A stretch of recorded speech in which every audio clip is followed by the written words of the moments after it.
Welcome to a quick take episode of the PlayCallers Sports Talk Radio Show. I am your host, Stephen Bosch, joined by my co-host, the one and the only. As always, cool McCain. So, just a quick hot take for y'all today, talking about the college football season. As y'all know, some big shakeups happening with the Big Ten and the Pac-12 both canceling their fall season with the hopes of playing in the spring. But there's three other Power Five conferences who said, "Not so fast, my friend." So we're gonna talk a little bit about that and some of the implications over the next couple minutes, and go ahead and remind y'all that we will be meeting on Friday night. So make sure that you come and check the show out live Friday at 8:30 p.m. by going to playcolorsportstalk.com. That will take you right to our YouTube channel, and make sure you hit that subscribe button. So cool. I guess the real big question, man, is let's assume for the time being that the three conferences who are playing still, the Big 12, the ACC, and the SEC, let's say they go ahead and go through with their season. What impact do you think that's going to have on the playoffs? To be honest, I don't think it'll be much of an impact at all. If you really think about it, you know that the SEC is going to get two teams in. They've been able to finagle that for quite a while. And then obviously the ACC, we're looking at probably Clemson being an undefeated team, best team in the ACC. You know, so you got three conferences, four spots. You just make it even easier to get the two SEC teams in there, and then one team, champion from the other two conferences. You don't really have to justify it. You actually kind of make it easier for clarity purposes to get the final four teams if you do it with just the three conferences, in my opinion.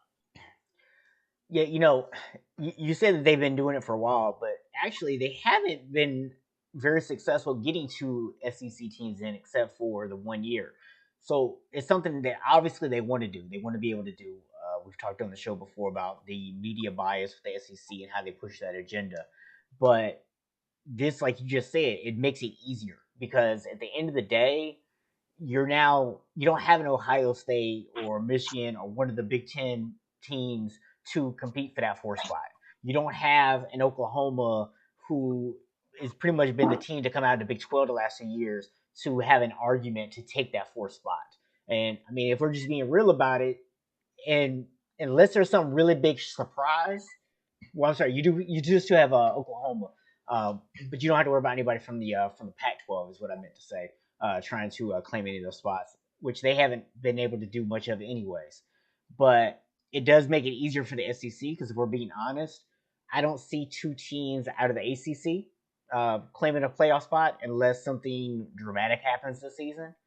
Nor do I see two teams in the Big 12 that are going to be able to come in and claim those spots. So I think you're going to automatically get the ACC and Big 12 champions, and then you're going to get two SEC teams. That's unfortunately the way it's going to end up being this year. Is what I'm thinking.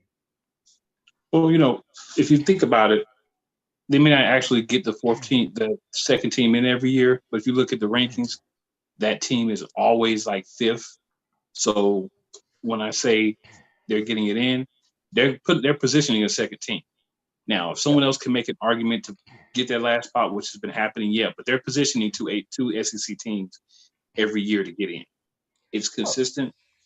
It's always going to happen. This year, they're not going to. I mean, obviously, you're doing what we talked about on the show last week. You're putting so many SEC teams in the top 25 to start the season. You're only playing another SEC team, so you're not going to punish them as much for losing. Right. You got the ACC, you got the other conferences. You're going to punish those teams for losses. Now, obviously, any team that was in the Pac-12 or the Big Ten that was in the top 25, if you're not going to play, there's probably going to be some adjustments because you can't be a top 25 team if you're not going to play. So, that's another area that could be impacted as well as far as the rankings go. But, just to stick on what we're talking about, since it's kind of like a quick topic here, essentially, this is going to guarantee that second SEC team.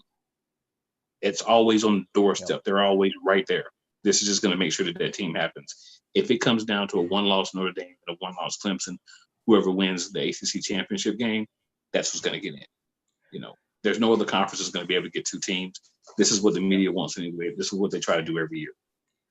Yeah, and the thing about it, man, is you mentioned about the top 25 and how they stacked a lot of SEC teams in there, which gives them an advantage when they lose games. They're not punished nearly as much for those losses.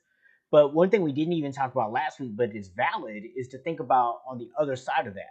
If you're an ACC team, who's ranked in the ACC right now? Is anyone other than Clemson or Notre Dame even ranked in the top 25? Virginia Tech.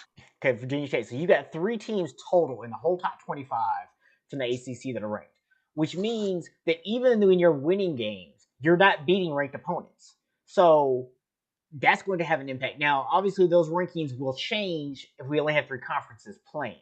But you and I both know that even with the rankings changing by taking out two conferences worth of teams, you're still going to have a situation where they're going to make sure the SEC teams are at the top of the poll and that the other teams are closer to the bottom of the poll.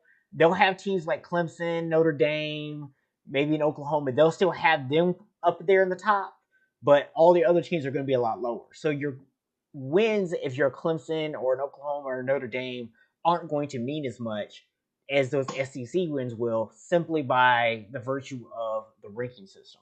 And since the SEC is only playing itself, and you're not going to get punished for losing to other high ranked teams as much, then at the end of the day, all the SEC teams are going to be able to stay highly ranked, which is also one thing that's a little bit different this year that's going to cause some issues. So it's definitely, it's not going to have an impact, I don't think, in terms of which teams will get in, other than the fact that it makes the SEC, it's easier for them to get two teams, but it is definitely having an impact on the playoffs this year. Yeah, SEC is going to be 1-4. Whoever's better between probably Oklahoma and Clemson, maybe Notre Dame, is going to be 2-3. That's pretty much what it's going to be. I actually will not be surprised to see, depending on how things play out, them actually put the SEC at 1-2, just so they can have an SEC versus SEC championship game. I wouldn't be shocked.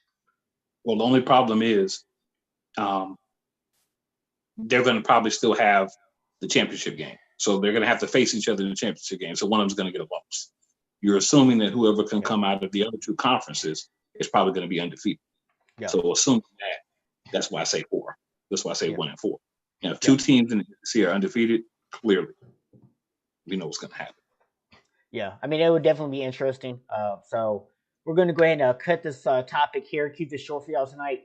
But guys, if you have some input on this, if you want to let us know your comments, you can certainly do so in the comments below.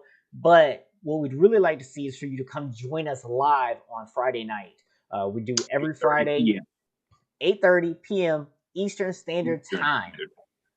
We are live, and we love to interact with you guys, take your questions, listen to your comments, interact with you throughout the course of the show. But we're going to be talking about this in a lot more depth. We're going to be talking some NBA as well, and we'll see what else pops up between now and Friday before we decide what our final lineup is going to be. But it's always going to be a great show. So come join us Friday, 8:30 p.m. Eastern Standard Time. You see the link right there at the bottom. PlayCallerSportsTalk.com will take you directly to our YouTube page. And make sure you hit that subscribe button so you get notifications. Appreciate it. Peace.